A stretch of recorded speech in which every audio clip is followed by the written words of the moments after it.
So I'm just reviewing the solar grill from, I think the company name is called Hukoer.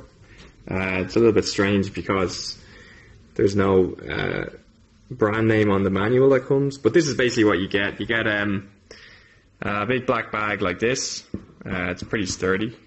You get a manual here for a user guide with various different warning instructions and safety instructions. Some of the safety instructions are repeated in the manual. It gives you a bit of a design specification and how to use. The instructions aren't great, to be honest.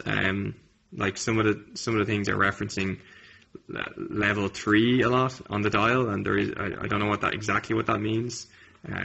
But the English doesn't seem to be great in the instructions, but you know, it tells you basically what to do, so it's not too bad, and it gives you a couple of warnings about what not to do, like leaving it in the sun without anything in it. These are the yellow mitts that you get. I guess they're just normal heat resistant mitts. I found the message on them a little bit strange. It says "don't touch," but I guess that's, you know, don't touch the hot thing rather than don't touch the gloves. And the trays are just your standard takeaway trays that you get a curry in down your local takeaway, or you might get a lasagna or a battered sausage in there. They're just disposable aluminium trays. I'm sure you could pick them up in a supermarket or something. So that's what you get with the device to put your food into to cook. Presumably you can cook them. I haven't actually tried cooking with this thing yet, but this is just what you get out of the box. And I'll do a follow-on video to have a look inside the main device and see how it works. So just doing a second follow-on video of the Hukoer, I think that's how you pronounce it, solar grill. So I'm going to have a look inside and see how it works. So this is Ireland, end of October, so it's coming into the winter in Ireland. We're 53 degrees north, so it's pretty not the sunniest time of the year, and not the sunniest country in the world. So we'll see how this thing works. So this is the box that you get.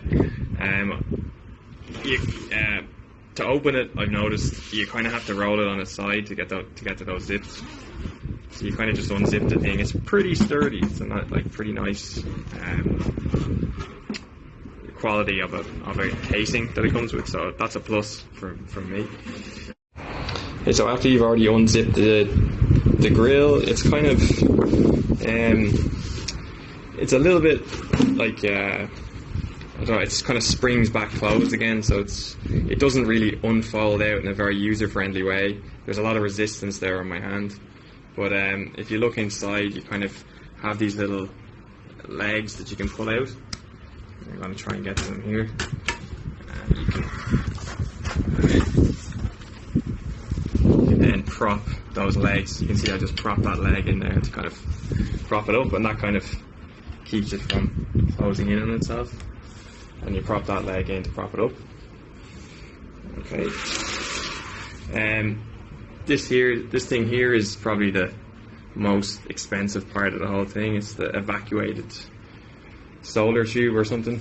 I don't remember exactly what it was called, but this is basically the main part of it. It's some sort of treated glass, and keeps all the heat in. So you can kind of zip the sides of it down here, and I'm just pointing it towards the sun there, but before it's kind of a bit of a mixed bag of a day in the middle of winter here. So there's big clouds, bit of sun, or it's not the middle of winter, it's the start of winter, end of autumn. So on the side here there's a I don't know if you can see it on the video very well, but there's a dial that's showing a sort of Fahrenheit thermometer sort of a thing. So it says what the temperature is. So if I pull that out, I can see it over here, but It's hard to see with this handle in the way, but you can kind of see it there on the video. So I pull this out, then it's there's a bit of a bang there because there's it's kind of a vacuum seal in there.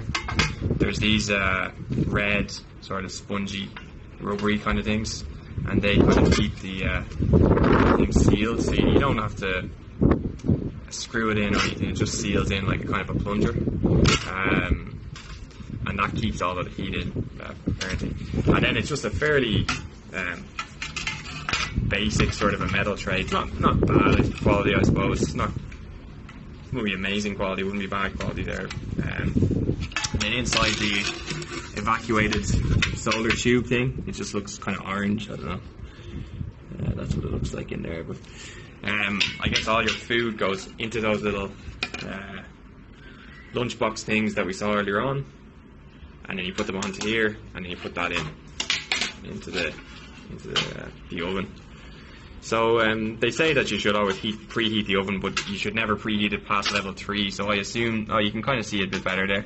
I assume level 3 is where it goes yellow, then it goes kind of green, then it goes kind of red, and the yellow says warm, the green says smoke, and the red says BBQ. So that's the 3 temperature settings that the product has. So I presume once it goes into the red, you don't want to let it heat up any further on its own after that. You want to put the food in, otherwise apparently the glass can get what they call a heat shock, whatever that is, probably just cracks. So here's the device. It's been sitting out in the sun.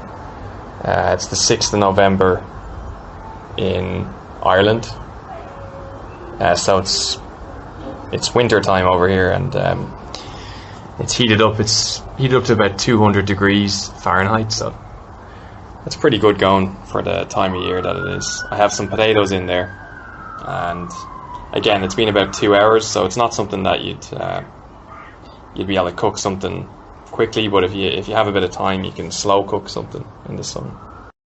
Another thing I'll notice here is that the metal here gets kind of hot, so you probably want to use the gloves if you're going to touch it. Right now it's kind of, I couldn't hold that now for more than 10 seconds, but it's not like roasting hot.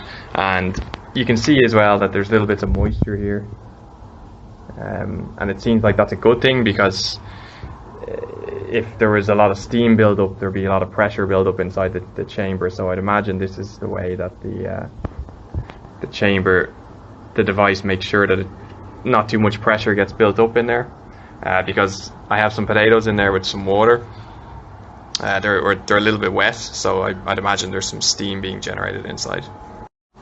So yeah, I just took the potatoes out of the oven, and they're steaming here. They're sizzling away, and yeah, it's a pretty good result. They've definitely cooked. Yeah, I don't know if you can see the steam there on the video.